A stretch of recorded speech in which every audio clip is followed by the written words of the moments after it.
7 months pregnant, homeless, and still grieving her husband, Claire Foster had everything she owned packed inside an old minivan. Then her grandfather died. Her wealthy relatives inherited millions. Claire got a crumbling farmhouse in the mountains of West Virginia, and they laughed when she accepted the key.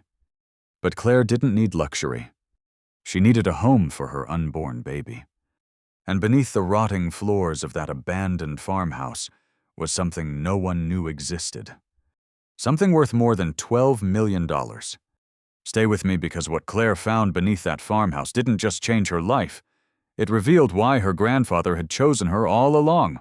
Before James Foster died, he believed almost anything could be saved. He was a carpenter with calloused hands, sawdust on his boots, and an old Ford pickup that complained on every hill. He wasn't rich, but Claire had never felt poor with him. When they bought their first little house, Claire saw peeling paint and crooked floors. James saw possibility. He handed her a hammer and smiled. A house doesn't have to be beautiful to become a home. The last morning Claire saw him, she was nearly 6 months pregnant. James kissed her belly before leaving for work. "Tell the little guy I'll finish his crib this weekend."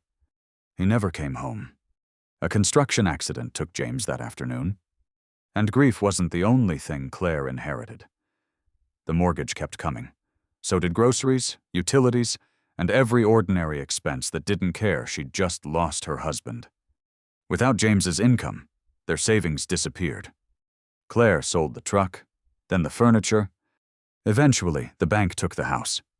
Everything she had left fit inside an old blue minivan, a few clothes, 2 photographs, baby blankets, an unfinished crib, and James's battered red toolbox. A pawnshop offered her $200 for it. Claire couldn't let it go. Some things were worth more than what someone was willing to pay for them. Soon, the minivan became her home. At night, Claire pulled James's work jacket over her pregnant belly and whispered to her unborn son, "We're going to be okay." She wasn't sure which one of them needed to hear it more. Then her wealthy grandfather, Samuel Whitmore, died. Samuel had never approved of James. Yet 2 weeks before his death, he had unexpectedly asked Claire one strange question. "Do you still have James's tools?" "Yes." After a long silence, Samuel simply said, "Good." At the will reading, Claire watched relatives inherit investments and valuable properties. Then came her name. Samuel had left her. Cedar Hollow Farm. Zurtorfjorn, an abandoned farmhouse deep in the mountains of West Virginia. The roof leaked, the windows were broken.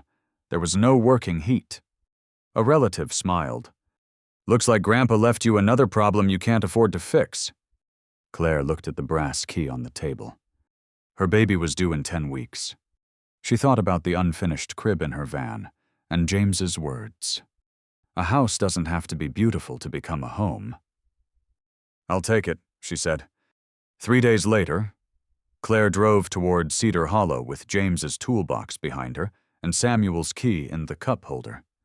She had no idea why her grandfather had kept paying taxes on an abandoned farmhouse for nearly 30 years, or why, just before he died, he'd wanted to know about James's tools. Claire only knew one thing. She had 10 weeks to turn a broken house into a home for her son.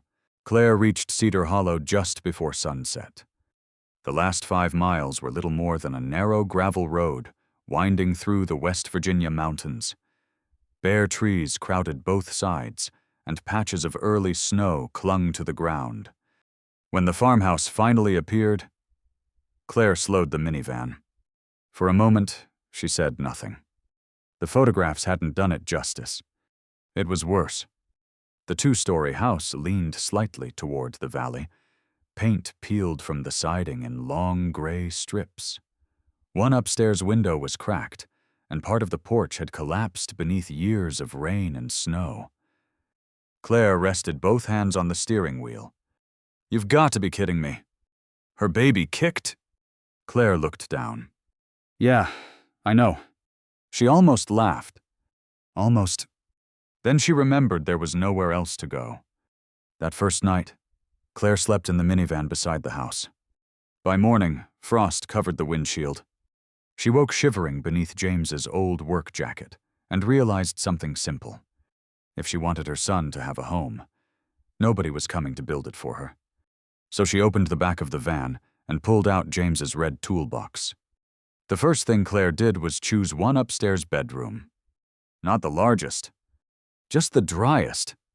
This one, she whispered. That would be her son's room. Everything else could wait. Over the next several days, Claire worked slowly. Pregnancy made even simple jobs exhausting. She couldn't lift what she once could, and climbing a ladder was out of the question. So she focused on what was safe. She cleared broken furniture, sealed windows with plastic, and cleaned years of dirt from the kitchen. A local handyman repaired the worst section of roof in exchange for cash Claire could barely afford. At night, she slept downstairs near an old wood stove. Every dollar mattered. Every day mattered more. Her son was due in less than 10 weeks. Whenever Claire didn't know how to fix something, she opened James's toolbox. Inside, beneath the wrenches and screwdrivers, she found pieces of masking tape he'd stuck to several tools. His handwriting was still there. Shut off water first. On another, measure twice. You know the rest. Claire sat on the kitchen floor holding that one for nearly a minute. Then she laughed through her tears. You're still telling me what to do, aren't you?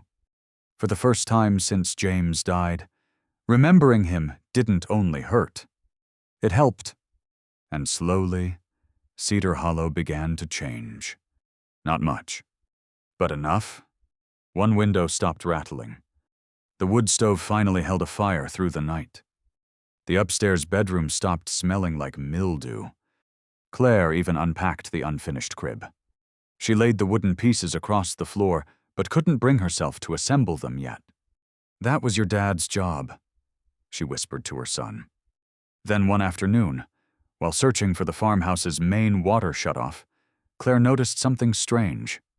A metal ventilation grate ran along the foundation behind the kitchen. It looked newer than everything around it. Much newer. Claire followed it around the side of the house. The duct disappeared beneath the foundation. That made no sense. According to the county records, Cedar Hollow had no basement. 2 days later, she noticed something else. A section of the kitchen floor near the old cast-iron stove was always warm. Not hot! Just warmer than the rest? Claire knelt and pressed her palm against the boards. There was no heating system beneath them. At least, there wasn't supposed to be. She remembered Samuel's strange question. Do you still have James's tools? Claire looked across the kitchen at the red toolbox.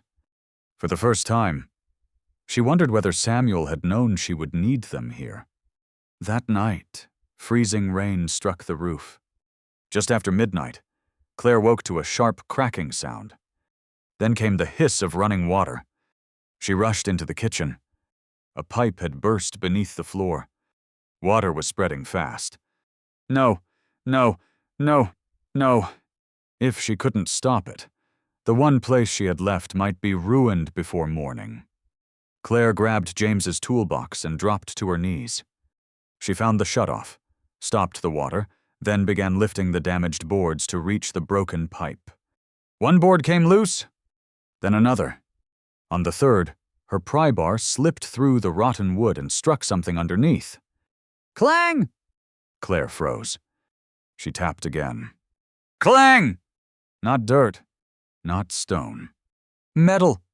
Claire brushed away decades of dust and splintered wood. Slowly, the edge of a steel plate appeared beneath the kitchen floor, and attached to it was a recessed iron handle.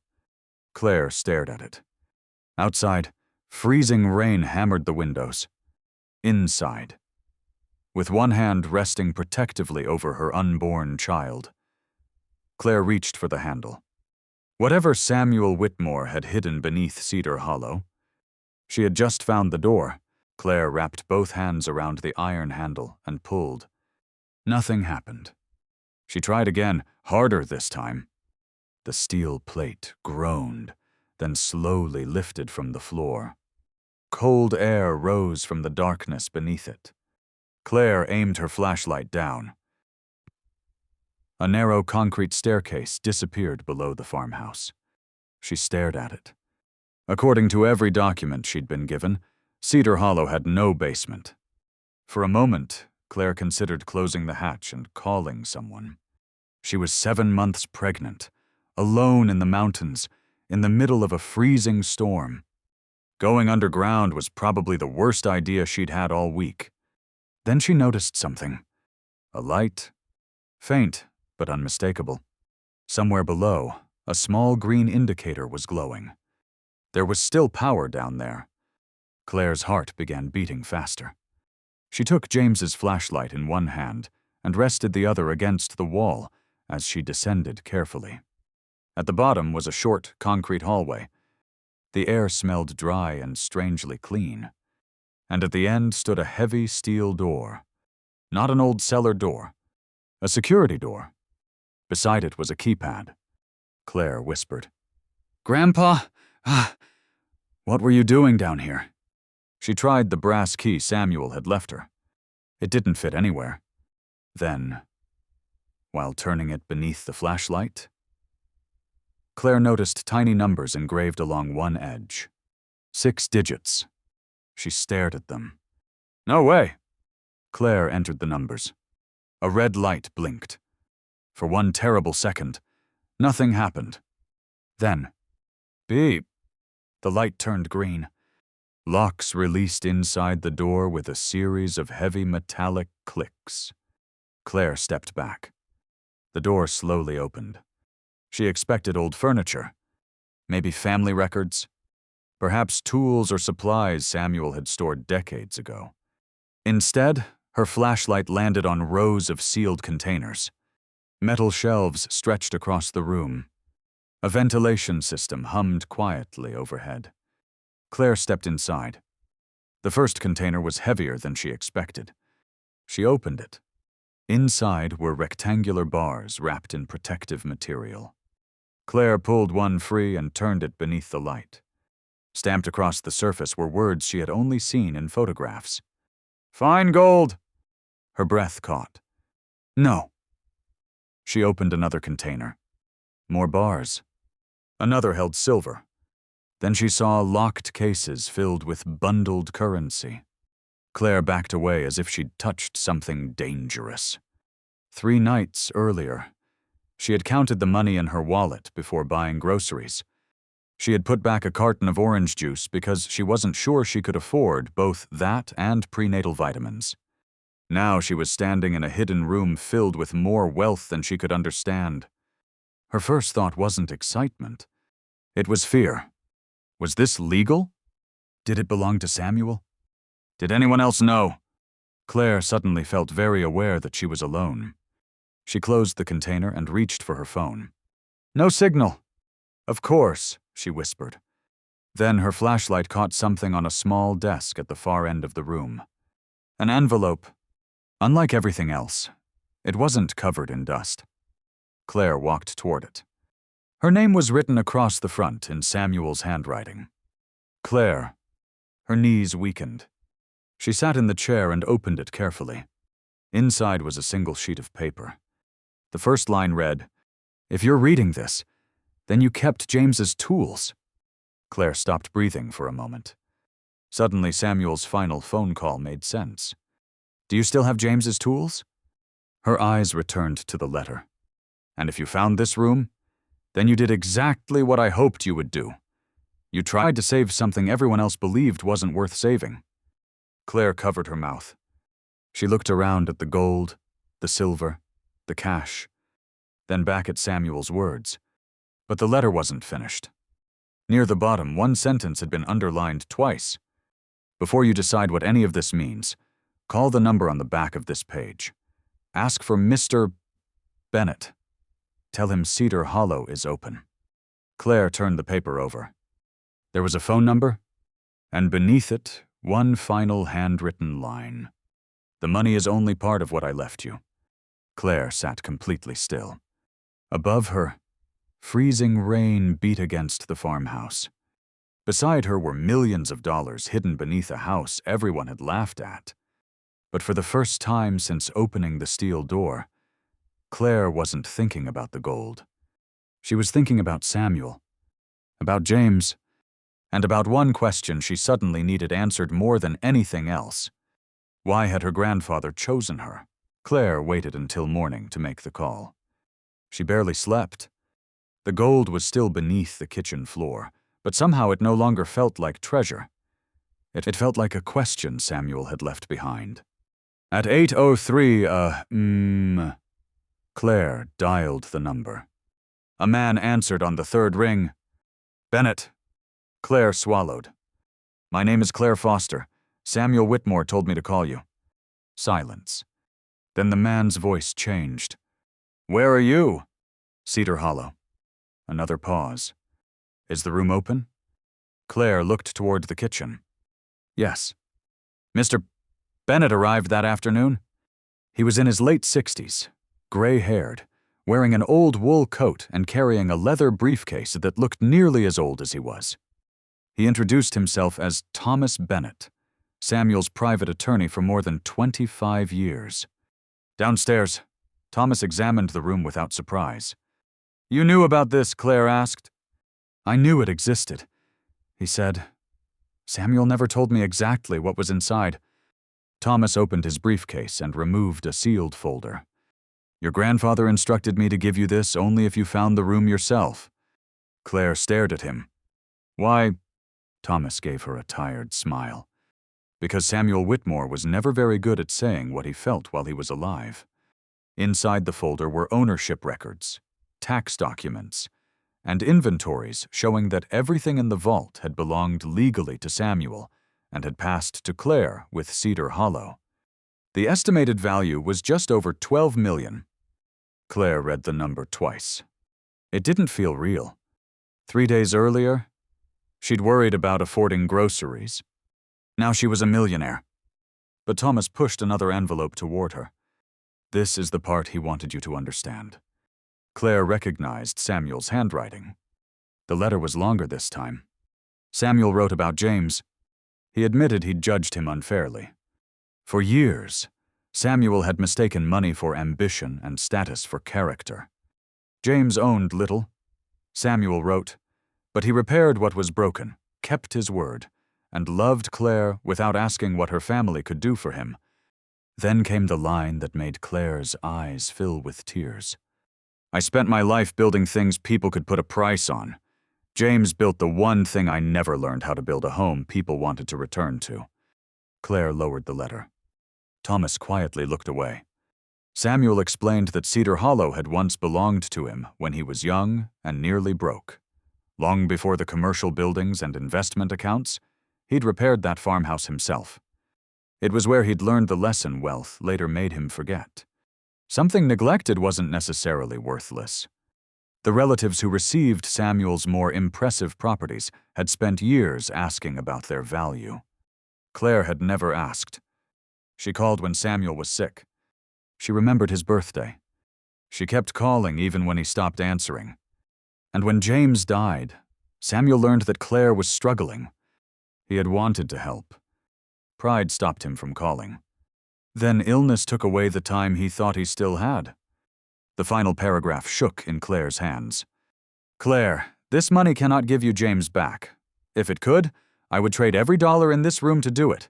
And it cannot spare your son the pain of growing up without his father. So don't mistake money for salvation. Use it to give yourself time. Use it to give that boy a home. And if you can, use some of it to help someone who believes their life is beyond repair." Claire pressed the letter against her chest. For months, she'd believed losing the house meant she'd failed. Failed James. Failed her unborn son. Failed at the life they were supposed to build together. But sitting beneath Cedar Hollow, Claire finally saw something differently. Maybe starting over didn't mean abandoning the life she'd had with James. Maybe rebuilding was a way of carrying it forward. Her hand settled over her belly. The baby kicked. Claire laughed softly through her tears. Thomas began gathering the documents. "What will you do now?" he asked. Claire looked around at $12 million. Then toward the ceiling, where a broken farmhouse waited above them. "I think," she said, "I'm going to fix the heat." Thomas stared at her. Then he smiled. Claire smiled too, because for the first time since James died, she wasn't asking herself how she would survive the next week. She was thinking about the years ahead. And upstairs, still wrapped in blankets, were the unfinished pieces of a crib. James had promised to build it. Now Claire knew what she had to do. She was going to finish it. Claire did exactly what she told Thomas Bennett she would do. She fixed the heat. Not the whole house, not at first. Just enough to make Cedar Hollow safe. She hired a local contractor to repair the roof, replace the broken windows, and inspect the electrical system. The rotten kitchen floor was rebuilt carefully. But Claire made one unusual request. "Don't cover the steel door." The contractor looked at her strangely. Claire didn't explain. Some doors were worth remembering. For the first time in months, she didn't have to choose between groceries and gasoline. She didn't have to count every dollar before filling the tank. But having money didn't erase the habits fear had taught her. Claire still compared prices at the grocery store. She still hesitated before turning up the thermostat. And every night before going to sleep, she checked the locks twice. $12 million had changed her circumstances. It hadn't yet convinced her that she was safe. Then, one snowy morning, Claire climbed the stairs carrying James's red toolbox. The unfinished crib was waiting in the baby's room. For months, she hadn't been able to touch it.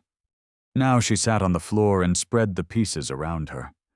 Inside the toolbox, she found James's old tape measure. A strip of masking tape was wrapped around it. In his handwriting were 3 words. "Take your time." Claire stared at them until her vision blurred. "I am," she whispered. "I'm trying." It took her most of the afternoon. She tightened each screw the way James had taught her. She checked every joint twice. And when she finally stood the crib against the wall, it wasn't perfect. One corner sat slightly uneven. James would have noticed immediately. Claire ran her fingers along the wood and began to cry. Not the desperate tears she'd cried after the accident. These were quieter. "You said you'd finish it," she whispered. Her hand moved to her belly. "So we did." 4 weeks later, Claire went into labor. She gave birth to a healthy baby boy. She named him Henry James Foster. The first night she brought Henry home to Cedar Hollow, snow covered the mountains. Claire carried him upstairs and placed him gently inside the crib. For a long time, she simply watched him sleep. She had imagined this moment when James was alive. In those dreams, he was always standing beside her. That empty space still hurt. Maybe it always would. But Claire was beginning to understand something Samuel had tried to tell her. A new life didn't replace the one she'd lost. It grew beside it. Over the following months, Claire worked with Thomas and a financial advisor to protect Samuel's inheritance. Most of the money remained untouched and conservatively invested. Then, one afternoon, Claire drove past a grocery store and noticed an old minivan parked at the far end of the lot. Blankets covered the windows. A woman sat behind the wheel. 2 children were asleep in the back. Claire knew immediately. She knew because she'd once chosen parking spaces the same way far enough from the entrance that nobody would pay attention, but close enough to the lights to feel safe. Claire drove home, but she couldn't stop thinking about that van. 3 weeks later, she purchased a small foreclosed house outside town. It needed work. Of course it did. Claire smiled when she saw it. She hired local tradesmen, but she helped where she could, often with Henry nearby and James's toolbox within reach. When the house was ready, Claire contacted a local family support organization. The first tenant was a widowed mother with 2 daughters who had been moving between motels for months. On move-in day, the woman stood in the doorway holding the key. "How much is the deposit?" she asked nervously. Claire shook her head. "Use that money for groceries." The woman began to cry. Claire nearly did too. That night, back at Cedar Hollow, Claire opened a notebook. At the top of the first page, she wrote, "James House Project." Underneath, she wrote one sentence. "Broken doesn't mean worthless." One house became 3. Then 6. Claire wasn't giving homes away.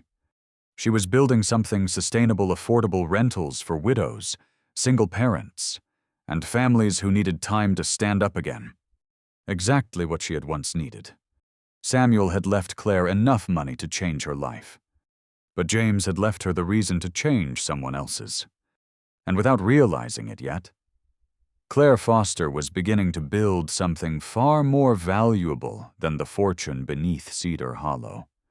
She was building the kind of legacy no vault could hold. 2 years passed. From the outside, Claire Foster's life looked completely different. The woman who had once slept in a minivan with less than $500 to her name now managed a growing housing company. But Claire didn't move into a mansion. She stayed at Cedar Hollow. The farmhouse had changed. Of course, the roof was new. The windows no longer rattled in winter, and the old wood floors had been restored. But Claire kept certain things exactly as they were. James's red toolbox still sat near the workbench. His old jacket still hung by the back door. And beneath a carefully fitted section of the kitchen floor remained the steel door that had changed everything. By then, the James House project had grown from 1 property to more than a dozen affordable homes. Claire wasn't interested in becoming famous. She remembered too clearly what it felt like to sit in a parking lot wondering where she'd sleep. Whenever someone thanked her, Claire usually gave the same answer. "Someone gave me time when I needed it. I'm just passing some of it along." Henry was almost 2 now. He had James's brown eyes. Sometimes that still caught Claire off guard. One morning, she watched Henry sitting on the kitchen floor trying to fit 2 wooden blocks together. When they wouldn't connect, he frowned and threw one aside. Claire picked it up. "Hey," she said gently, "we don't give up on broken things in this house." The words left her mouth before she realized how much she sounded like James. She smiled. Then her phone rang. It was Thomas Bennett. "Claire," he said, "I think you should sit down." The relatives who had inherited Samuel's most impressive assets were in trouble. The commercial properties carried more debt than expected. Several tenants had left. Repair costs had climbed. And a development project Samuel had begun years earlier was bleeding money. The assets had looked like fortunes. But fortunes, Claire had learned, could have mortgages too. "They're looking for a buyer," Thomas said. Claire was quiet. 2 years earlier, those same people had laughed when she inherited Cedar Hollow. One of them had looked at her pregnant belly and told her Samuel had left her another problem she couldn't afford to fix. Claire remembered every word. "What happens if nobody buys?" she asked. "Eventually, they could lose almost everything." Claire looked across the room at Henry. She should have felt satisfied. Instead, she felt tired. "Send me the numbers." Thomas paused. "Claire, are you thinking what I think you're thinking?" "I don't know yet." For the next several weeks, Claire studied the properties with her advisors. And something surprised her. Beneath the debt were buildings that could still be saved. Not all of them, but enough. Claire had spent 2 years learning how to recognize value beneath neglect. It was the lesson of Cedar Hollow all over again. So her company made an offer. Claire asked Thomas not to reveal her involvement until the meeting. Not because she wanted revenge. She simply wanted to see who these people had become when they were the ones afraid of losing everything. The meeting took place on a rainy Thursday afternoon. Claire arrived early. She wore a simple navy dress and her wedding ring. No expensive jewelry. No attempt to impress anyone. When her relatives entered the conference room, they stopped One of them stared at her. Claire. Another frowned. "What are you doing here?" Claire didn't answer. Thomas entered behind them, placed a folder on the table, and took his seat. "The offer you've been reviewing," he said, "came from Foster Community Properties." Claire's cousin nodded impatiently. "We know." Thomas folded his hands. "What you apparently don't know is that Mrs. Foster owns it." Nobody spoke. Claire watched their faces change. Confusion first, then disbelief, then something she recognized immediately. Fear. The same kind she'd once felt, staring at an overdue mortgage notice. Her cousin looked at her. "You!" Claire nodded. He glanced at Thomas, then back at Claire. "You're buying Grandpa's properties. I'm offering to—" The man who had once laughed at Cedar Hollow leaned forward. "So this is revenge." Claire looked at him for a long moment. 2 years ago, she might have dreamed of this moment differently. She might have imagined smiling, enjoying it, making them feel small. But sitting there now, Claire felt none of that. Because James had never taught her how to win. He'd taught her how to repair things. And Samuel had left her enough money to discover whether she'd learned the difference. "No," Claire said quietly. "This is business." She pushed the folder across the table, and whether you believe it or not, it's also a second chance. Her cousin opened the offer. His expression changed. It was fair. More than fair. Enough to clear most of their obligations and allow them to walk away without being destroyed. He looked up. Why, Claire thought about the night she'd slept beneath James's jacket in the minivan. About Cedar Hollow. About Samuel's letter. And about the little boy waiting for her at home. "I haven't decided what happens next," she said. "But I know what it's like to believe you've run out of next chances." For the first time, the people across the table didn't see the poor widow they'd once pitied or mocked. They saw Claire Foster. And Claire finally understood that the greatest thing she'd rebuilt over the past 2 years wasn't Cedar Hollow. It wasn't the business. It wasn't even her bank account. It was herself. And now that the power had shifted completely into her hands, Claire faced one final question. What kind of woman did she want her son to remember? The room stayed quiet. Claire's relatives read through the offer again, searching for the trap they were certain had to be there. There wasn't one. Foster Community Properties would assume the largest debts, purchase the viable properties at a fair valuation, and give the family enough room to walk away without bankruptcy.